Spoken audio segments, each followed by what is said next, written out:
Hi, it's Bill here, and since it's Super Bowl Sunday and the Cowboys will not be part of this, and really, to be frank, I'm not really excited about a Kansas City Chiefs, San Francisco 49ers Super Bowl. Could care less who wins. I'll watch the game, but I thought this is a great time. Day before the 2024 PDC ranking tournaments start. I know there's been some tournaments, but as Peter Wright referred to them, the Mickey Mouse tournaments are over, and now the tournaments that start counting against your ranking take place.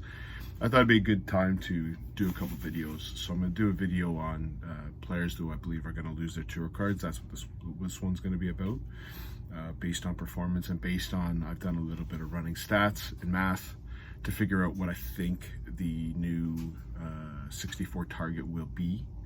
And can people get above that money value? And if they can, they obviously wouldn't have a tour card if they're on if this is the second year of their tour card, or at least if it's not the first year of their tour card. I'm also going to do a video of who I think of the new players. Who do I think is going to be someone to look out for? I'm going to kind of rank them and see where they're going to show up. And then I'm going to do a video of my top 5 players to watch and my top 5 players not to watch. And I've got a ranking system there, but we'll go through it when we get to those videos. First of all, let me go through the videos that I'm going to be doing here today. The first thing I needed to do, there's been a lot of changes. There's been changes to the amount of money that's been put on for floor tournaments. Basically, you're adding about $250 per round up until the quarterfinal, which goes up to $500. The winner's going to get $3,000 more. The finalist is going to get $2,000 more pounds than they used to get. So it's gone up significantly. But really, when you take a look at it, when we're talking a look at the 64, you're looking at that first round, and that first round's gone $250, and same with the second round, $250. You really don't get into the 500 raise until you get to your board final. So take that into account. Also, the European changes, which to me, again, you've got my video on it. I heard Matt Porter talking about it.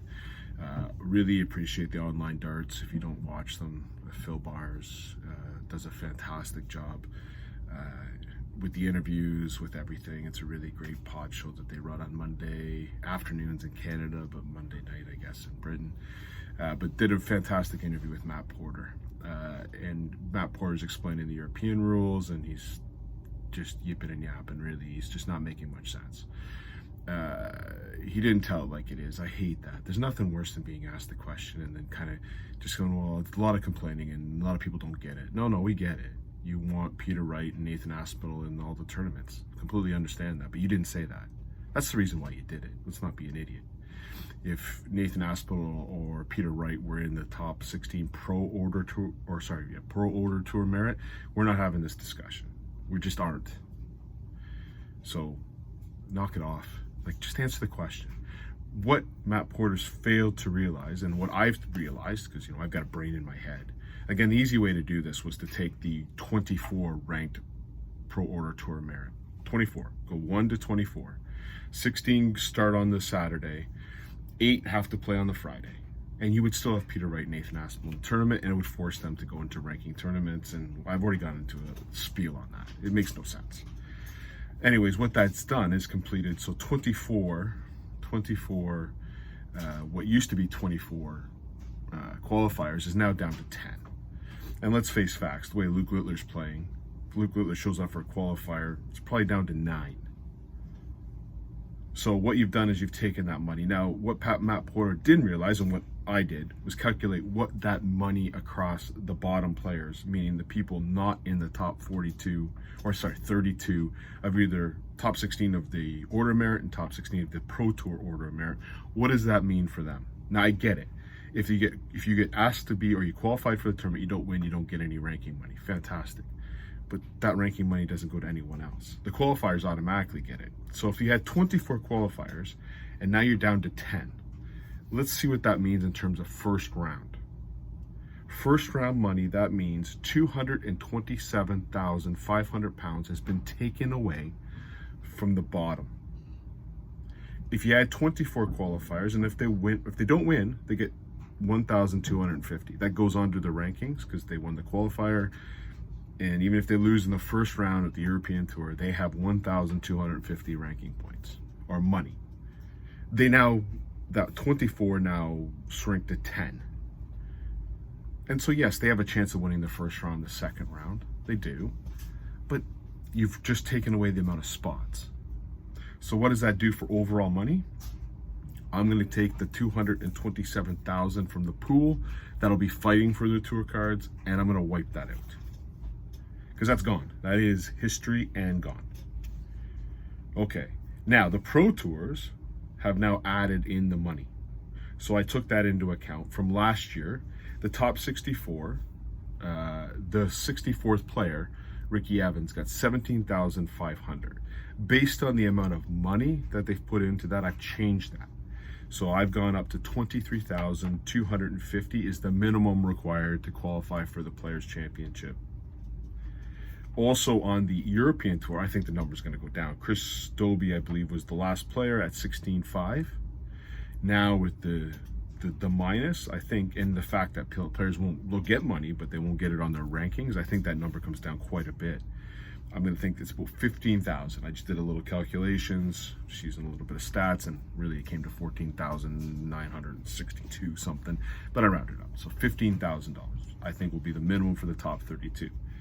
So for a player to keep their tour card, it's going to be very important to qualify for the Players' Championship. And it's also going to be very important to qualify for the European Championship, because that gives you more money on your rankings. There's the Grand Slam tournament. Yes, there's going to be the same amount of qualifiers there, so I took that into account as well. And then I took into account the World Championship. So you got to qualify for the World Championship on your Pro Tour Order of Merit, which includes your World Championship rank plus your European rank. So all of the ranking tournaments, non-televised ranking tournaments is what they refer to it at. And I've got it set at 31,000. So basically you take the 23,250, it's your top 64, and again you're getting your top 32 Order of Merit with your 32 Pro Tour Order of Merit, and quantify that across. Now I don't know what last year's number was, but I do know that I have it calculated that you need 31,000 over the year to get you into the World Championships. Now, in the World Championship, you qualify, you get $7,500 against your world rankings. If you qualify for the Players' Championship, you get $3,000 on your world rankings. So again, you got the Grand Slam, you got a couple other ones, right? I'm not worried about them. They're going to get into the ranking 32. I'm looking at just basically the tour card minimum. So last year, Steve Lennon was the last non-qualifier at 78. Well, Clearmacher was, but he was handing back his card anyways. So Lennon was at 78,000. This year I've got it pegged at 71,250 is the minimum, the minimum you need to stay in the top 64. Okay. Now I'll be honest with you, I don't see any one of the new players, except for obviously Luke Littler's already there, getting 71,000 this year. There was a couple players that did. Last year, obviously Littler, Van Veen, Veenstra got very, very close to doing it as well. But these are the players that are going to be the 2-year cards, or the more than 1-year tour card holders will need to have 71,000 at the end of the year. Okay, here are the top. I believe there's going to be 32 card holders that will lose their cards this year. The ones that have no shot. Now here's the crazy one. First one on the list, Christian Prez, and that's only because he doesn't play in the tournaments. His stats are actually very, very good. His doubles percentage is very good, but he plays. But I don't think he's playing in all 30 tournaments. He's got to win basically 72,000 to get there. He ain't going to do it. Christian Prez. Now, here's the crazy thing. Of the people that aren't going to make it, they pretty much have one thing in common. They can't double out. Their doubles are 35% or less. That's what's causing their problem. Well, some of them can't score either. But really, the double stands out as atrocious here. So I see Christian Prez, Jacques Labre, Caleb Goffin, Robbie Knops, Adam Warner, Owen Roloffs, Ronnie Hybrex, Gert Nenchez, and of course Ronnie Hybrex has already said he's not playing in all the tournaments because of his work. So that's going to challenge him even more. Gert Nenchez, Adam Smith-Neal, Nick Kenny, Graham Hall, Josh Payne, Graham Usher, Pascal Ruprecht, who I think is not a bad player. But again, he'd have to win about 50,000 this year. I don't see that happening. And Jeffrey Sparedance, I put him has a slight chance only because his stats aren't that bad. So right up to Pascal Ruprecht, you got no shot. There is no chance of doing it. There is no Andrew Gilding. There is no Martin Lukeman in these players. Their stats don't suggest it. They're gone. The ones that have a slight chance, and when I say a slight chance, I mean a slight chance, this is kind of like I looked at the Lukeman Gilding effect. Those guys looked like they were going to lose their cards and then had a massive second year. Can these players have a massive second year? They have the shot at it based on some of their stats, starting with Jeffrey Sperdan, Jurgen van de Velde, Aaron Monk, Kyle Sedlacek, Daniel Close, who had a couple good runs, but still he's got a lot to make up. Stephen Burton and Mike Kuyvenhoven. They have a slight chance. Now, Mike Kuyvenhoven is actually in the top 64 if you do your tour card picks. He's rated 64, but he's got to win to get to 72, and I don't see it with his stats. I just don't.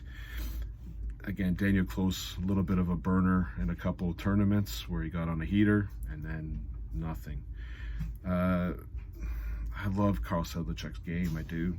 I like watching him play, actually, but I just don't think he's got the shot there.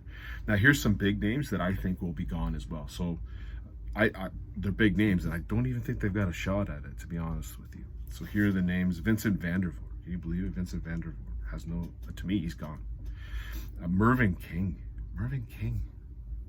Scoring worse, but his doubles have been really, really bad over the last year. Ryan Meikle. Ryan Meikle was 2 years ago, looked like dynamite. Last year, he had a horrible year. Didn't qualify for anything, didn't do much on the floor. His stats were very bad considering where he was before. Very good scorer, very good doubler. Completely changed last year. Alan Suter. Alan Suter is in trouble. He's got to qualify for the World Championship and Players Championship, and he's got to get on some European tours. And I don't see that happening based on his stats. Jeffrey Deswan. He's already lost the tour card. I think he'll lose it again. Roby John Rodriguez. Again, last year was just a really bad year for Roby John Rodriguez, and I see it continuing. He lost his brother on tour as well. I don't see him doing well. Keegan Brown. Again, I know his stats are atrocious. They're really bad. Not a good scorer. Now, granted, he's still, if you do the tour card on dart rankings, he's still there, but I don't see him winning $30,000 this year. Adam Gaules, who's really, really lucky. He's got the $30,000 from the UK Open. That's going to stay on his, but he did nothing after that. So he's actually, he's got to win another $39,000 this year, basically. I don't see it happening. And then, of course, the one that we just don't even know about, which is Adrian Lewis. So first of all, he's got to basically win 72,000. He's got to win like 65,000. Can Adrian Lewis do that? I think he can. His stats suggest he can. He's got great stats. But if he doesn't show up, he ain't it. So there you go. Those are the tour players. So again, taking a look at it, my prediction total is 71,250 is the minimum to get in the top 64, and I just went through 30 players that I think are gone. Now here are the people that are on the bubble that are really, really surprising. Dylan Slevin started off like a ball of wax, that makes no sense. A ball of fire.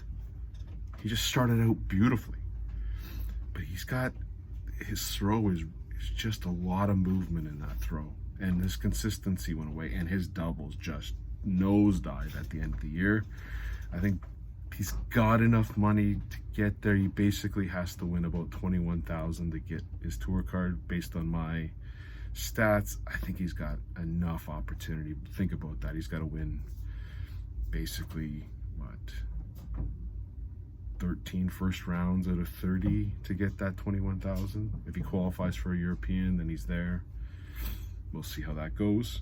Richie Edhouse, I think Richie Edhouse will be fine. He basically has about the same year he had last year. He'll keep his card. He always has a big run in something. So, and I think Richie Edhouse will qualify for the World Championships and the Players Championships, which will give him enough money to get there. Lee Evans again. Had a pretty good first year, but he's kind of on that bubble. Again, this scoring was really, really good. He's gonna, same thing as Dylan Slevin. He's got to basically win 13, 14 first rounds in the world or in the 30 floor tournaments to get him there. If he qualifies for the World Championship, Players Championship, he's there. So I've got him on the bubble. Here's a couple names. Jermaine Wadamina. He doesn't have to win a lot of money to get to the 71,000. However, man, he can be really, really good, or he could be really, really bad. If he doesn't qualify for the Players Championship or the World Championship, he's in a bit of trouble. even though he's so close to the 71,000 right now. Basically, you take the 71,000 mark and you take a look at tour card dart rankings, you go tour card race, basically anyone above Calvin Ritz is there based on my calculation. But, you know, Wadamina's got to win about 15,000, 16,000. I think it's going to be a challenge. And another name that might surprise you, Simon Whitlock.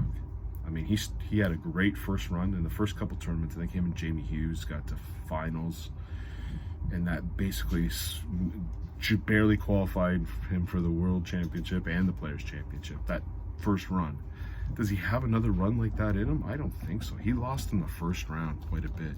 If you take a look at Whitlock's record last year was 33-42. He lost more legs than he won. He used to be a 180s, way over 0.3. He wasn't. His doubles were 35%, way down. His scoring consistency across was not good. But he really has to basically win 10 of the 30 first rounds. So again, I don't know where 33-42 is not a good record. And if you took a look at his ranking money last year, he won about 53,000 ranking money. But again, a lot of that was, and he qualified for some big tournaments. If he doesn't have a run in one of these tournaments, I think he's got a problem. He's on the bubble. Anyways, hope you enjoyed the video. I'll come back with my thoughts on the new tour card holders, and then of course I will give you my top 5 players and my top five players to watch and my top 5 players to not watch. Cheers.